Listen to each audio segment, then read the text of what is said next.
In portions of his statement titled, Misrepresentation of a Culture by a Forefather, Shakur writes, Herc is our brother, but when our family strays from us, we must first forgive them for mistakes, but let them know of their wrongdoings, and of course, welcome them back with open arms.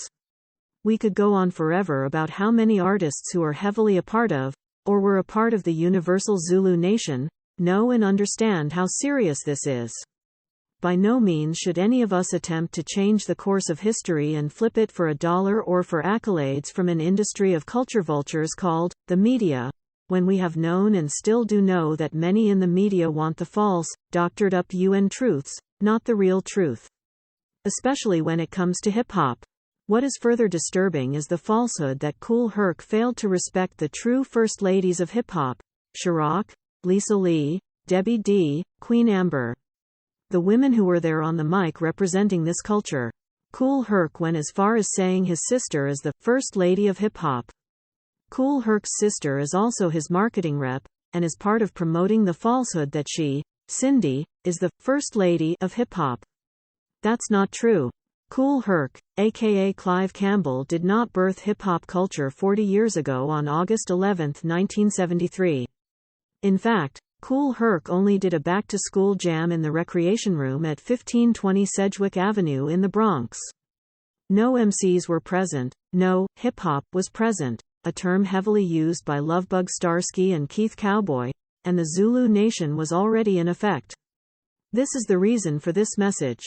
Please get a pen and write this down, or go stand near the chalkboard and write this 100 times to make sure you remember.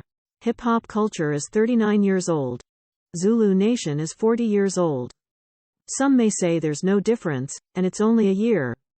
But truth is, Kool Herc appears to be working with outside forces to overstep and outshine what is taking place this November 12, the 40th anniversary of the Universal Zulu Nation. Do you know how big that really is? How dangerous that really is? That so many brothers and sisters of the same accord have been together this strong for this long?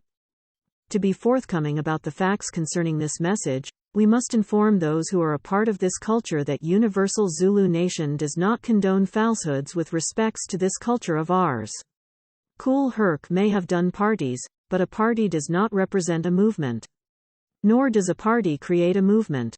But the culture of hip-hop created a movement and represents a movement. Zulu represents and always will represent the 4 spiritual principles of the culture: peace, unity, love and having fun.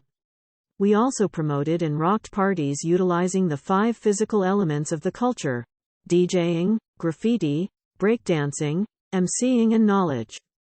I would hope that Herc would adhere to the knowledge of our culture and refrain from the misrepresentation and falsehoods. This message is to inform you that there is no truth to what you have been hearing about Kool Herc and hip-hop having a 40th anniversary.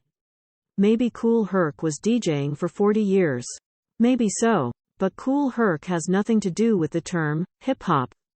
It was a culture he was invited to once our founder Afrika Bambaataa founded the culture using the term. That said, I would venture to say that perhaps Kool Herc's sound system, the Herculords, is 40 years old, but not hip-hop. Give it another year, Herc. And give it a rest. We love you, but we must correct you, brother.